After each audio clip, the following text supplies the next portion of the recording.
Watch out! Oh! Spirit fell.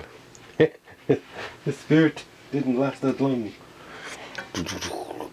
PG-13, this is G.I. Joe, and we're looking at Slam! Get in there! The heck did they call this one again? The Slam. What? That's right, it's the Slam. The Slam from which year? I believe that's 1987. The Slam is a strategic long-range artillery machine. It is a machine! That's right. A machine! This machine here has 10 rounds. And some stabilizers. There's 4 stabilizers that come out. So when you're firing, it just slams you back. It's a slammer. Get some. Now it does have some cool details, but it's not the best machine to be driving out in the wild. I believe this would be the most slowest, bumpier ride ever. At a top speed of 25 to 20 kilometers an hour. 5 miles. It does not go too fast. Now, it did have a cool feature. It had a tow hook, so you could hook up your artillery piece. So you're hooking up artillery to artillery. Huh. The hook is not the best, but it's there. So you could pull, theoretically, an artillery cannon. Now, it did have 10 little missiles you could fire off, but the range of this vehicle was just kind of not really good. It didn't have a 90 degree, so you could not fire into the air too far away. So there was limitations. But can this thing hide in the bushes? It's like a creeper vehicle. It just hides in the bushes, pops out, and starts firing at you. That's what the commercial showed. Kind of a little creeper. They should have renamed it Creeper. It's a creeper. It's hiding in the bushes. Now it's kind of stupid that you got a rear-facing guy, because what does he do? He doesn't do anything. He's just along for the ride. You know, instead of seeing what's in front of them to shoot, he can get picked off in the back of the head easily. And these open air canopies, well, these guys are sitting ducks from above. They can't reach. We can't reach unless they try to. I mean, there's no, you know, those stabilizers don't raise it up or nothing. This doesn't pop up or nothing. It doesn't really do much. It is probably the worst designed G.I. Joe vehicle ever, if it wasn't for the cannons. But it's not too bad. I still do recommend this thing. I mean, this might be great for a custom. Take the cannon out of here and put it in something else. Oh, there goes the dominoes. But you can see where it got its beginnings from the 1985 Armadillo. As you can see, this as well the range just doesn't go up to a 90 degree. So again, you're limited in what you can fire at. You know, a 2-seater Armadillo and a larger one would be cool with thicker cannons. You could have actually had a bigger tank that you could push along.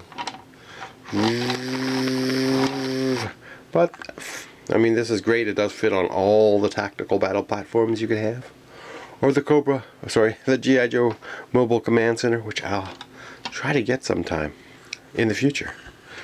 I still want to get that. Now, don't forget, also in the Navy, heavy armor toys. Get your sailors today. Get some, get some. They are definitely on sale. To find the link, just go to Facebook. And don't forget about Delta 17 figures. Delta17Toys, or is it .com? Oh, that's Shepherd and Christelle and the rooster, and the rooster is sitting in Law. Now that Law is a laser artillery. Oh, I think I almost remembered it. Anyways, I gotta think. Laser artillery weapon, that's it. And we'll try to find it on the site to see if there's anything else that makes it special. I do like the Law. It is a cool vehicle. Yeah, laser artillery weapon. It's a battle station. So it is from the battle station era. Now I do love this laser on here. It does have a sensor. It's got a lot of detail. And again, rooster sitting behind here. But you can see there is some detail on the console. If we could just pick this up maybe. So if you had like, you know, four of these or so, these would be great to have on your base. And again, it's got limited range. So maybe these would be better at taking out vehicles approaching as opposed to vehicles above. They forgot about that. So, I mean, it would have been cool if it had more range of motion, but it doesn't. We're having a malfunction here.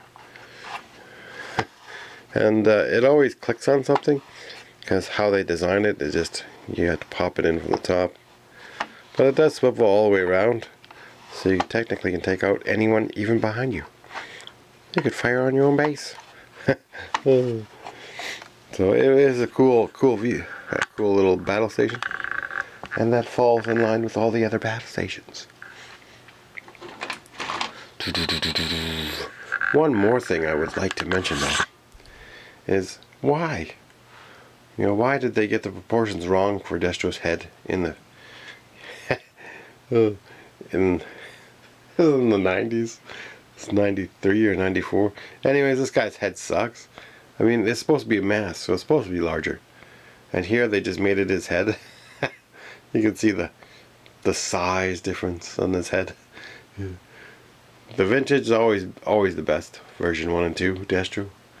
And well, version 3, no. You look at Firefly and Storm Shadow, their heads are still somewhat nicely proportioned to their body. Whereas some figures, you end up getting a way larger head. And then some are just the shrunken voodoo head. It's kind of stupid. Oh. But anyways, I always thought this was cool that you did have a cool little slam.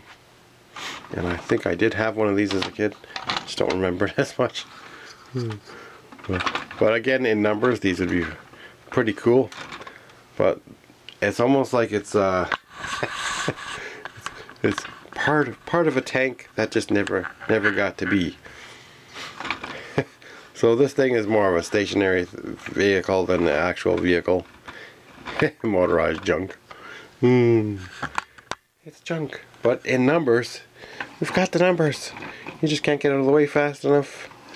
And again, this just makes for an open air cockpit. You know, easy to take out. It's so dumb. Who designed that crap? No, I do love the colors of the olive green, and let's see if we can pull out a 1982 vamp. Now again, the vamp has the proper trailer hitch, as you can see. You know, it's got that little nub. So that was designed to haul the stuff better.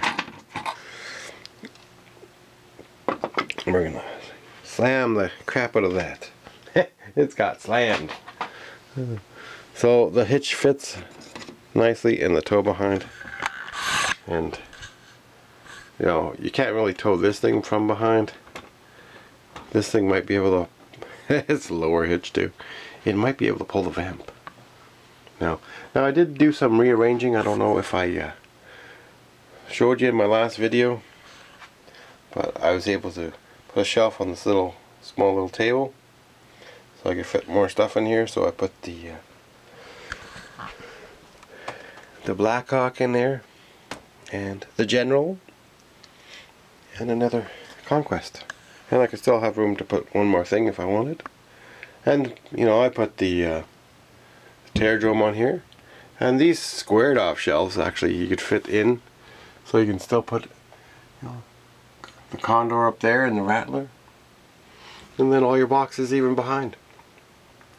So I thought that would be a better kind of setup for the room. You know, I love these old cards, the card art and the cross cells. You know, that's just fantastic. That was one of the best things about being a kid. But someone took my half a point. The half a point and flag point out of there.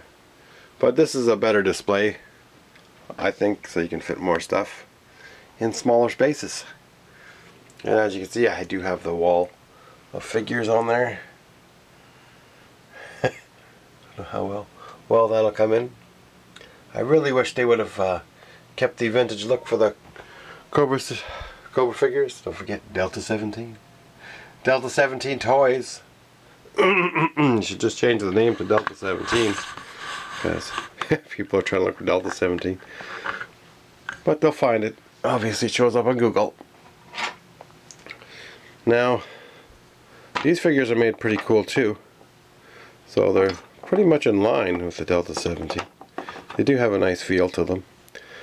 But Delta17 is the better quality, definitely. So I do recommend both lines. And I mean, they're not, you know, like cheap. They're made well. They do have the nice vintage plastic feel, whereas the Super 7 are more cheap feel to them. Especially that Serpentor and Duke. Even the Hasbro Duke is crappy. Hasbro's been using like some crap plastic too. It's crap plasticular. Crap plastic. Black Major Customs has better plastic than Hasbro, which is pretty ironic. You forgot how to make figures, Hasbro. Anyways, I do hope you enjoyed the video, and let me know in the comments down below if you have a Slam or a Law, or if you do love the smaller vehicles like the Armadillo. And again, like, I have a bunch over there.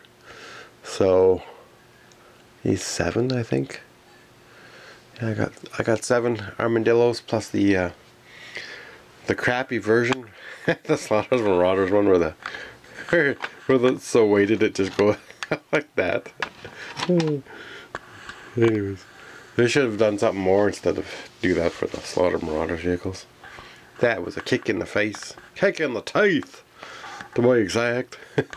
Also, I do love the twin battle gun. Oh, maybe I can bring that. That is one of my favorites for the tow behinds. The twin battle gun. I have 2 of these. I have the newer version and the old version. And this thing is just, I really do enjoy this one. I love the fact that the tires turn just like the Cobra Pod. And then, you know, they lock in and they come out. And they stand on the tires. I always really enjoyed that about this cannon. And that these move. It's got bigger guns than the Rattler. Man, look at these guns. Now it's almost like a design like a World War II German piece where they had the 4 cannons. That would have been cool for the Cobras to have if they can make one. And we're almost out of time. So thanks for watching. I hope you enjoyed.